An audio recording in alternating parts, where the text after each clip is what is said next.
Hello students. आज जो अपन topic देख रहे हैं ये है इंडियन इकोनॉमी का chapter number 11, comparative development experiences of India and it's neighbour.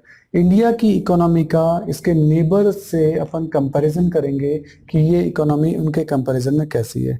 इसके लिए हमने तीन कंट्रीज को बेसिकली देखा है। सबसे पहले है इसमें चाइना। चाइना को मैं रेड से डिनोट करूंगा, सही है। इसके अलावा मैंने लिया है पाकिस्तान। पाकिस्तान को मैं ग्रीन से डिनोट करूंगा। और देन इंडिया। इंडिया आप जानते ही हैं, ब्लू कलर, ये देखो। तो इस तरीके से हम तीन कलर्स में इस पूरे टॉपिक को जो है वो पढ़ेंगे। तो सबसे पहले कुछ बेसिक्स जो हैं वो अपन देख लें। इंडिया, पाकिस्तान एंड चाइना है made similarities in their development strategy. कैसे? तीनों की ही जो स्ट्रेटेजी है वो लगभग सेम टाइम पे ही चालू हुई थी। कैसे? 1947 में ही रिपब्लिक ऑफ चाइना हुआ था, सही है। सॉरी 1949 में। और इंडिया और पाकिस्तान तो 1947 में, आपको पता ही है, 14 अगस्त और 15 अगस्त को आजाद हुई थी, सही है। All the three countries have started planning their development strategy in similar way. सब 5 ईयर प्लान 1951 में हमने भी इंट्रोड्यूस कर दिए थे, पाकिस्तान ने 1956 में कर दिए थे और चाइना ने 1953। यानी आप देखो 4-5 सालों के अंदर तीनों ही कंट्रीज ने अपने development plan 5 year plan start कर दिए थे। India and Pakistan adopted similar strategies such as creating large public sector उन्होंने बनाए and raising public expenditure on social development. और गवर्नमेंट जो है सोशल डेवलपमेंट पे पैसा खर्च कर रही थी। Till 1980 all three countries have similar growth rate and per capita income. 1980 तक यानी 30 साल तक ये लगभग तीनों कंट्रीज बराबर चली। लेकिन उसके बाद इनमें चेंजेस आने चालू हो गए। कैसे? तो सबसे पहले देखते हैं चाइना। चाइना आप जानते हैं तो यह है जो कि सोशलिज्म पे जो है वो बिलीव करती है। और बेसिकली इनका अगर आपने फ्लैग देखा हो वो रेड है, इस तरीके का कुछ है ना। और इसका हिस्टोरिकल बैकग्राउंड क्या है? China is one of the world's oldest people and continuous civilization. यानी जब से सिविलाइजेशन चालू हुआ इंसान का, ह्यूमन का, तब से ये चल रही है। और consisting of state and culture dating back more than 6 millennia, है ना, इतनी पुरानी है। और रिपब्लिक ऑफ चाइना, सही है, republic of China commonly known as China establish in 1949 में एस्टेब्लिश हुआ था। ज्योग्राफी तो देखें तो ये ईस्टर्न एशिया में है, bounded by the Pacific in the east. East में तो इसके पैसिफिक है। अगर अपन जैसे ही मान ले ये चाइना है तो यहाँ ईस्ट में तो इसका पैसिफिक है। It is the third largest country in the world, Canada और रशिया के बाद। और 9.6 मिलियन स्क्वायर किलोमीटर जो है वो इसका पूरा एरिया है। Population and language. China is most popular country in the world with 1303.7 million people, सही है। 30 करोड़ से ज्यादा लोग। ये भी 2001 का डेटा, उसके बाद तो और हो गया क्योंकि 1% पर एनम की तो इसकी ग्रोथ ही है। तो इस तरीके से इस बात को लगभग 16-17 साल हो चुके हैं, तो 16% तो पॉपुलेशन और ही बढ़ गई। Most languages in China belong to Sino Tibetan language family. Spoken 29 जो है इसके तरीके हैं, उस तरीके से बोली जाती है। Economy, oldest civilization in the world है और वर्ल्ड की लार्जेस्ट इकोनॉमी में से एक है। और यहाँ वन पार्टी रूल चलता है, यानी अपने यहाँ जैसे कांग्रेस, बीजेपी, कम्युनिस्ट पार्टी, वहाँ ऐसा नहीं है, वहाँ वन पार्टी है।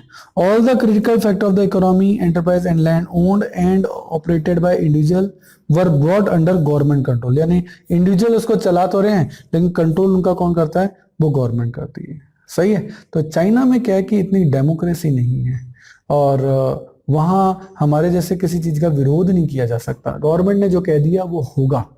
वन ही पार्टी, दूसरी तो पार्टी नहीं है, विरोध करेगा कौन, सही है। तो वहां की जो कंडीशन है काफी डिफरेंट है। तो गवर्नमेंट को कोई स्ट्रिक्ट कदम लेने होते हैं ना तो गवर्नमेंट इजीली ले सकती है, क्योंकि विरोध करने का तो राइट ही नहीं है, सही है। आप अपोज नहीं कर सकते। इंडिया में तो कोई छोटी सी बात के लिए भी आप चौराहे पे खड़े होकर प्रधानमंत्री को गाली दे सकते हो, वहां नहीं दे सकते। वहाँ अपोजिशन का सिस्टम नहीं है कि आप अपोज नहीं कर सकते। गवर्नमेंट ने जो सोचा है वो आपके लिए अच्छा ही सोचा होगा और गवर्नमेंट उसको अप्लाई कर देती है। तो ये एक चीज आती है great leap forward, GLF campaign चलाई थी 1958 में। और ये था great leap GLF approach campaign was initiated by Mao. अब माओ था, माओ से तुंग, पूरा नाम था माओ से तुंग। उन्होंने कहा कि चाइना को मॉडर्न करने के लिए हमको एक पॉलिसी लानी पड़ेगी, और बहुत ही क्रूअल पॉलिसी थी। उसमें लोगों को इवन मार दिया गया था उस सांस्कृतिक क्रांति के नाम से। कल्चरल जो इन्होंने अपना चेंज किया था। लिखा the aim of this campaign was to transform agrarian economy, पहले यहाँ एग्रीकल्चर था, उसको बोलते हैं एग्रेरियन इकोनॉमी, है ना, इनटू ए मॉडर्न इकोनॉमी को कन्वर्ट करने के लिए through the process of rapid industrialisation. उन्होंने कहा इंडस्ट्री ज्यादा लगाओ, ज्यादा इंडस्ट्री लगाओगे तो एग्रेरियन यानी एग्रीकल्चर में रहने वाले लोग अपने आप ही वहां से काम छोड़ के इंडस्ट्री में आ जाएंगे, क्योंकि एग्रीकल्चर से आप एक लिमिटेड पैसे कमा सकते हो और इंडस्ट्री से आप ज्यादा कमा सकते हो। इसलिए चाइना को आप वर्ल्ड की फैक्ट्री कहा जाता है, क्यों? सबसे ज्यादा इंडस्ट्रीज वही हैं। सही है। Under this program people were encourage to set up industries in their backyard. भाई उनका घर है, ठीक है, ये घर का गेट है, पीछे की जो खाली जमीन है उसमें आप इंडस्ट्री खोल सकते हो, इसको बोलते थे बैकयार्ड। सही है, ये बैकयार्ड कहलाता था, इसमें आप अपनी इंडस्ट्री खोल सकते हो। तो इस तरह से हर घर में जो है छोटी छोटी इंडस्ट्री, किसी भी काम की, कोई पेन बना रहा है, कोई स्केल बना रहा है, कोई बोर्ड बना रहा है, कोई लकड़ी बना रहा है, कोई फर्नीचर बना रहा है, इस तरीके से जो है वो छोटी छोटी इंडस्ट्रीज उन्होंने खोलनी चालू कर दी। आगे चलते हैं। और ये आ गया ग्रेट पॉलिटेरियन कल्चरल रिवोल्यूशन। मैंने कहा था इन 1965 Mao Tse Tung introduce the great proletarian cultural revolution. 66 से 76 10 साल तक चला था, under which student and professionals were sent to work. कहा कि तुम तो काम करने जाओ and learn from the countryside, country जो है तुम्हारी देखभाल जो है वो करेगी, इस तरीके से। और जो बूढ़े बुजुर्ग थे उनको कईयों को तो मार दिया गया। Reform introduced in China. The present day first industrial growth in China can be traced back to the reform introduced 1978. जो आज हम चाइना को देख रहे हैं ये सारे चेंजेस 1978 में लिए गए थे। China introduce reform in phases. पहली फेज क्या थी? In initial phase reform were initiated in agriculture, foreign trade and investment sector. पहले तो इनमें जो है चेंजेस लाए गए 1978 में। इन द लेटर फेज बाद में reforms are initiated in the industry, उसके बाद फिर इंडस्ट्रीज में कॉन्सेंट्रेट जो है वो किया गया। सही है, देखो पॉलिसी जब बनती है हो सकता है वो टेम्परेरी सही हो। जैसे 1978 में जो है वो वन चाइल्ड पॉलिसी चाइना ने अडॉप्ट की थी कि हाँ भाई कोई भी कपल एक ही बच्चा पैदा करेगा, ठीक है। 1978 में तो ये पॉलिसी ठीक लग रही थी, लेकिन जब 1916-17 आए तो चाइना को लगा कि नहीं यार ये पॉलिसी तो खराब है। क्यों? क्योंकि एक कपल है तो मियाँ और बीवी, और वो दोनों तो हो रहे हैं बुजुर्ग, और बच्चा उनका एक ही है, बड़ा हो रहा है एक जना, तो दो जने बुजुर्ग हो रहे हैं और एक जना बड़ा हो रहा है। तो धीरे धीरे ये देखा कि चाइना में बुजुर्ग जो है वो तो ज्यादा हो गए और जवान जो है वो कम हो गए। इस कारण से उनके पास वर्क पावर, लेबर फोर्स की जो है वो क्या हो गई? कमी हो गई। तो देखो 1978 में जो चीज ठीक थी वो 2018 में आगे गलत भी हो सकती है। तो 40 साल बाद उसका इफेक्ट उनको पता लगा कि वो पॉलिसी गलत थी और उन्होंने उस पॉलिसी के ऊपर रिस्ट्रिक्शन जो है वो हटा दिया। सही है। Dual pricing in reform process. Sir ये डुअल प्राइसिंग क्या है? लिखा है this mean fixing the prices in two ways, दो तरीके से।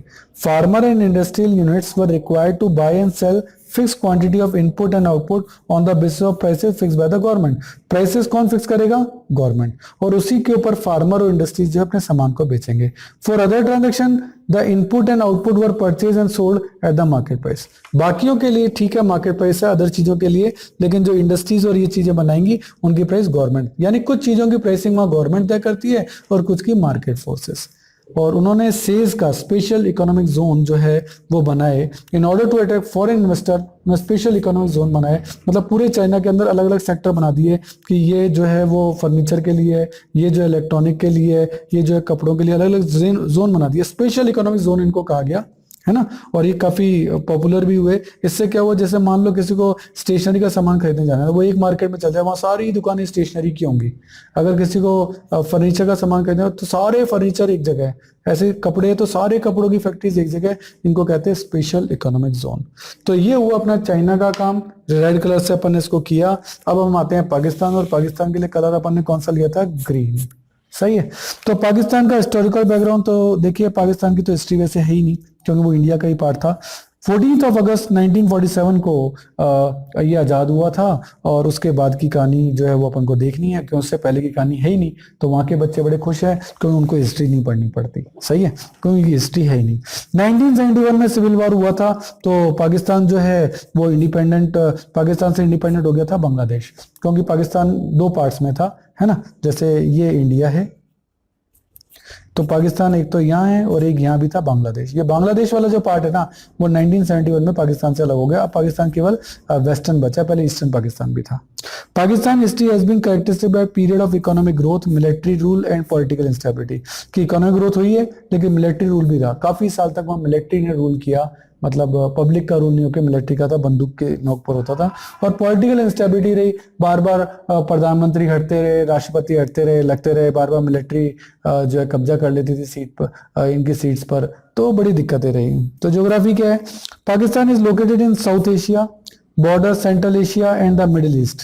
ठीक है, its border were with China in the north, यहाँ इंडिया के ऊपर से जो है थोड़ा सा ये चाइना से भी टच हो जाता है। और यहाँ आपका अफगानिस्तान है, ईरान है, ये सब रहते हैं। And towards east and south यहाँ उससे इंडिया जो है वो टच होता है। पॉपुलेशन लैंग्वेज की बात करें तो Pakistan is the 6th most populous in the world, छठा 6th रैंक है, 162 मिलियन। सही है, लगभग 16 करोड़ से ज्यादा, और ये भी 2001 में, अब तो शायद 20-21 करोड़ होगा। With growth of 2.5% per annum, population की बहुत तेजी से बढ़ रही है, 2.5%। 1/3 of the total population live below the poverty line, गरीब बहुत ज्यादा है। It was the largest Muslim population, सबसे ज्यादा मुस्लिम ये है आफ्टर इंडोनेशिया, सबसे ज्यादा इंडोनेशिया में। The national language is Urdu and English is the official language. ये पाकिस्तान के बारे में कुछ बेसिक जानकारी। इकोनॉमी, मिक्स्ड इकोनॉमिक सिस्टम है, यानी Pakistan follow mixed economy model, public और प्राइवेट दोनों सेक्टर जैसे इंडिया में। Introduction of various policies, 50s और 60s में वेरियस रेगुलेटेड पॉलिसी फ्रेमवर्क इन्होंने किया for the growth of domestic industries. सही है, आगे चलते हैं। देन आता है